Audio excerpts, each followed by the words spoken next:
Hey guys, so 1 minute, let me just reply to my BF. Anyway, what was I gonna say? Yeah, so I thought I'd do a video while I'm doing my hair. By the way, my hair looks dry and let me turn on the light, yeah. My hair looks dry and it looks crispy because this week I didn't wash it because I was ill with a cold, and I don't know, like, I know that sounds a little silly. A lot of people will be like, well, you could still wash your hair. But for me, obviously your hair's like on your head, and like when you have a cold, like when your hair gets wet or like it just makes it worse basically. So I didn't wash it last week, but don't worry, I'm gonna wash it this week. But obviously, it's a mess. I haven't even been plaiting it at night. I've just been shoving a bonnet on my head, and it just looks a hot mess. So, usually I would, you know what? Let me go get my spray bottle. Yeah, I've got my spray bottle now. This water is like cold. But yeah, my hair looks dry, it looks dirty, it looks crispy. And obviously because lately I've been using gel, it just looks dry and it looks crispy. But I do like the Eco Gel. I got Jam and I got Eco Gel, but I only use the Jam when I'm going like out. I don't like to use that too much because I feel like it's too harsh. Whereas Eco Gel is a little better for your hair. Anyway, but that's not what this video is about. And I thought, while I'm doing my hair, I'm actually getting ready for work because I have to get to work. I have to leave out for work in like half an hour.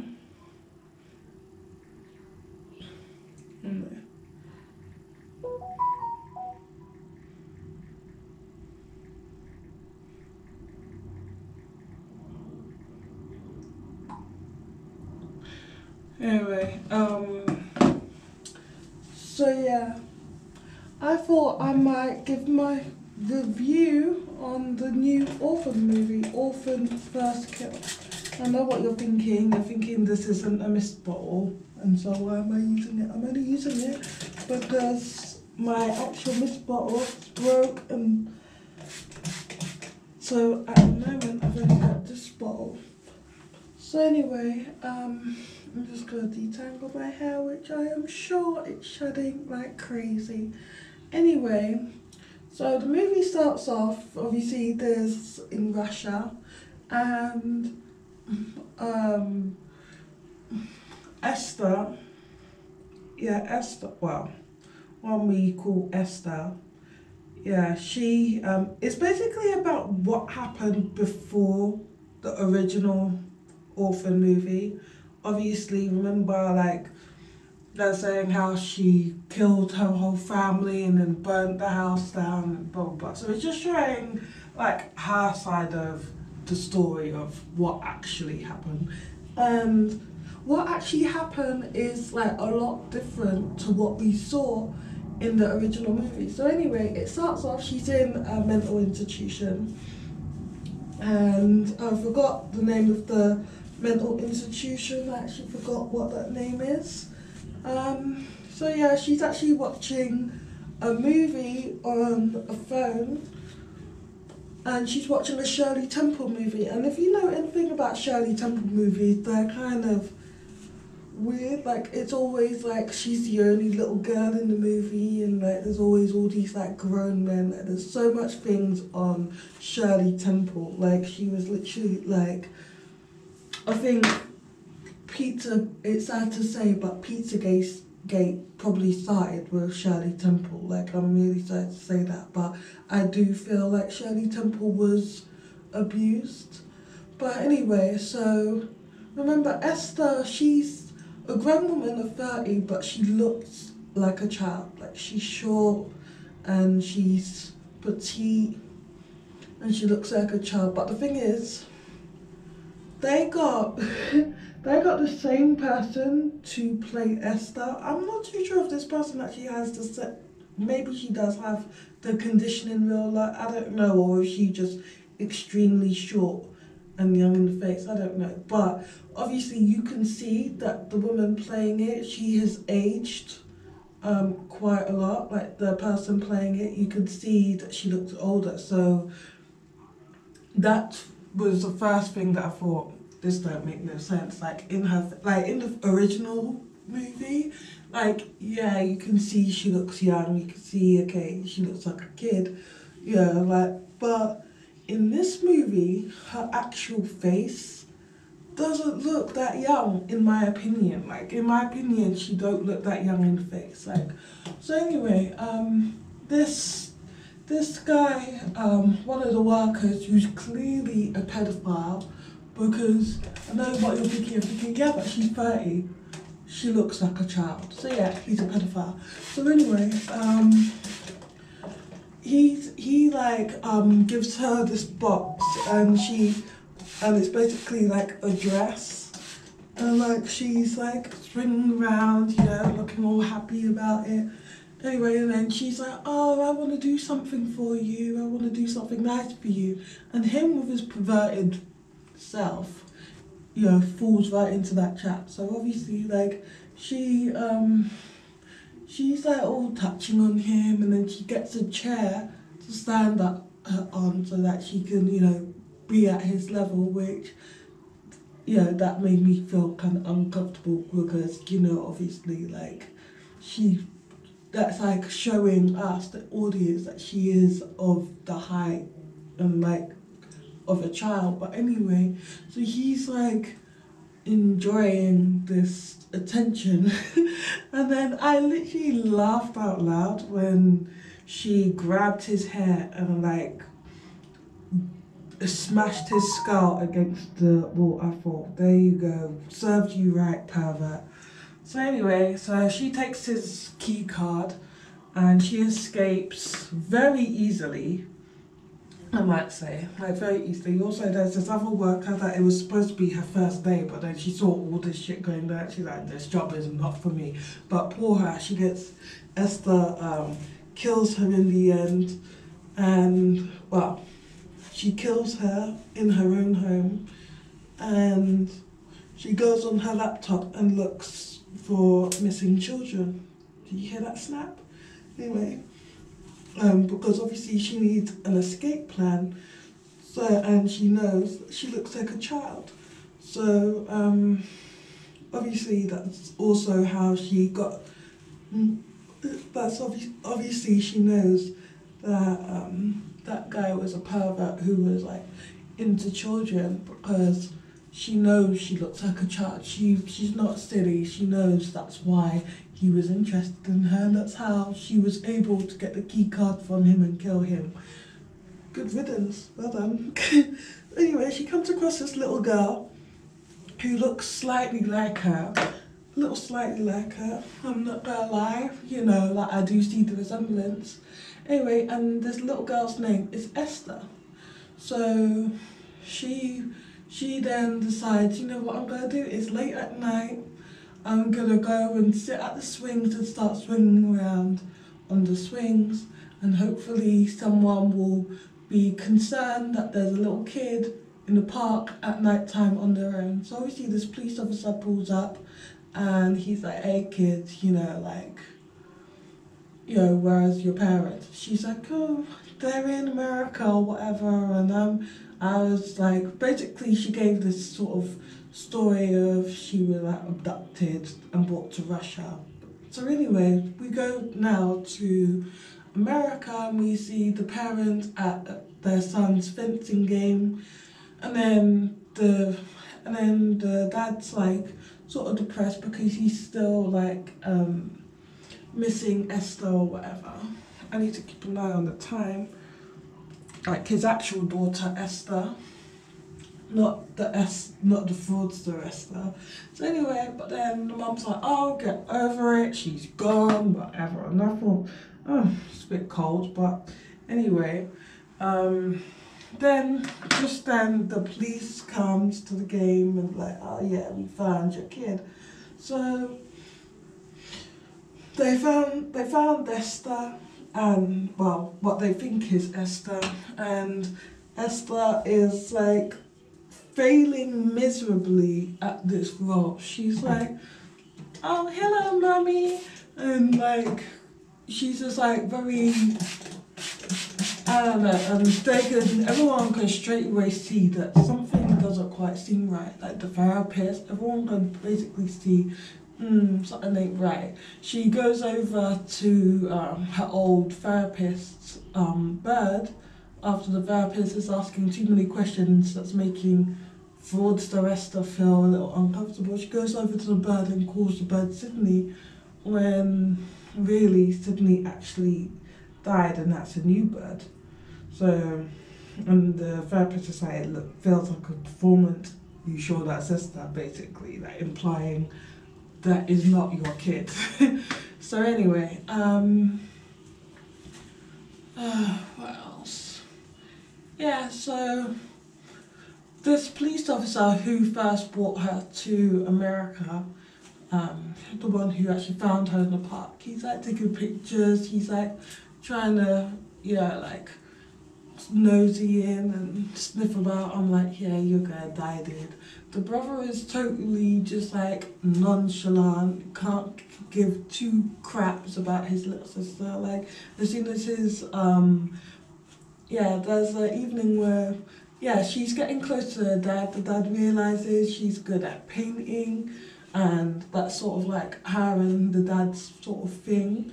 And I feel like obviously she's a woman, she's 30, and I know that's meant to be her dad, but I feel like she's like sort of getting feelings for him, and the mum of fake Esther is not liking that one bit. So anyway, the mum and the dad goes to this gala place or whatever, and then the brother decides to throw a party, as every teenager in America does. So anyway, so he's got all his friends around, and like they're taking the mick out of Esther, and she's asking if she can like stay. He's like, go watch movies. She's like, no.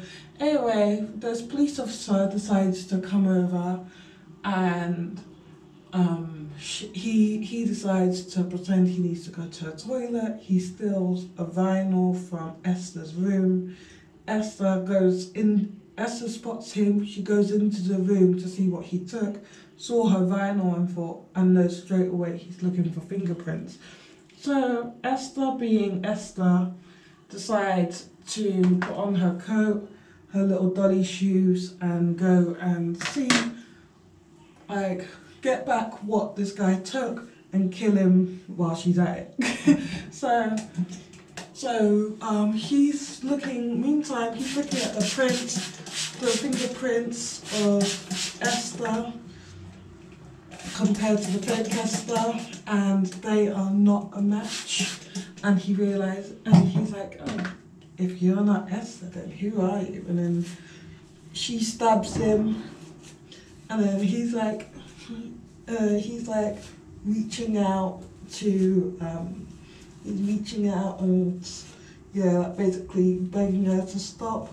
But then the mum comes in, and meantime, while Esther is there, Esther left the shower on to make it look like she's in the shower, but obviously she isn't, because obviously in America every room has an ensuite. So anyway,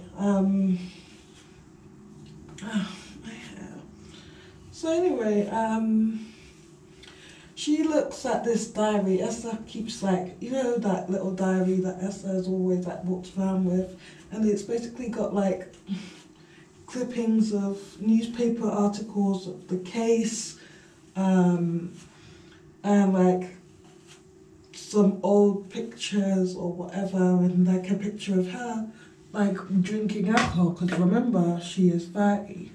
So the mum's in shock, and somehow the mum finds where Esther has gone. And just as the police officer is dying and like hoping Esther doesn't actually kill him, a shocking turn of events, the mum shoots him. And then explains to Esther, Esther's looking like, the fuck? Yeah. And the mum basically explains to Esther, like, yeah, I already knew you weren't Esther, and so did my son know you're not Esther. The problem is you have to stay being Esther because, yeah, what happened is our son has anger issues, and one day got angry at his little sister and killed her. And so me being, you know, like a stupid woman, I decided to help him cover up the case, and our little Esther has been claimed missing ever since, and my husband won't get over it, but ever since you turned up, things has been great, so you have to stay playing the role Esther. So she's now thinking, oh my God, like I literally integrated into this family which I thought would be normal and I could just sit here and stay, but this family is crazy and the only sane person seems to be the dad. So Esther is like at the moment living in a nightmare of her own. The mum's like, she's got this little friend that's like a little rat, which, you know, I think that's supposed to show us her innocence at that time. So the mum poisons the food, well, puts sleeping pills in the food, and Esther and the brother, the murderous brother, you know, is obviously bucking heads because now the secret is out. He's like now being even more horrible to her, like, oh yeah, you know, we own you now, blah blah blah, like saying all these horrible things. And so yeah, so she eats in her room, but then she decides she doesn't want it and gives the food to the rat instead. But then obviously the rat is tiny and that's too much sleeping pills, and so the rat dies and she's thinking, you was trying to kill me. So Esther then the next day makes her mum a smoothie, you know, her favourite smoothie, but then puts the dead rat in the smoothie. So it's like this sort of comical sort of back and forth between the two crazy people. Like Esther literally meets her match in this family and she's thinking this family's crazy. She's begging the dad the dad's going away on some trip, she's begging the dad if she can come. The dad's like, oh no, you stay with your mum and blah blah, I'll be back in a couple of days. But she knows that the mum and the brother will probably try and kill her, so she's like begging the dad to come, but the dad's like, no, it's fine. So anyway, they have this big massive fight within the train station, and obviously if you see Caucasian mum like literally having a physical fight with what looks to be a little girl, you know that there's going to be everybody and their mum complaining about the safety of this poor little Caucasian girl, you know, and the mum like battering her. So, but that doesn't happen. Finally, nobody, you know, bats an eyelid at this big, massive physical fight between them. But, yeah, what else happens? My hair alright? Guess it's okay. I have to do. So, yeah. So they get home and the mum's like, right, son, we're gonna kill her now. That's enough. She runs off. She's like, goes for like, she puts on makeup and she like goes out driving, but the police officer catches up with her and like, oh, you're Esther, yeah, we're gonna bring you home. And so the mum's like, oh yeah, ever since she come back, she's been, you know, like almost like another person, blah, blah, blah, you know, trying to hide her own sort of thing. So they like, she gets home, they're trying to kill her, she's trying to defend herself, and then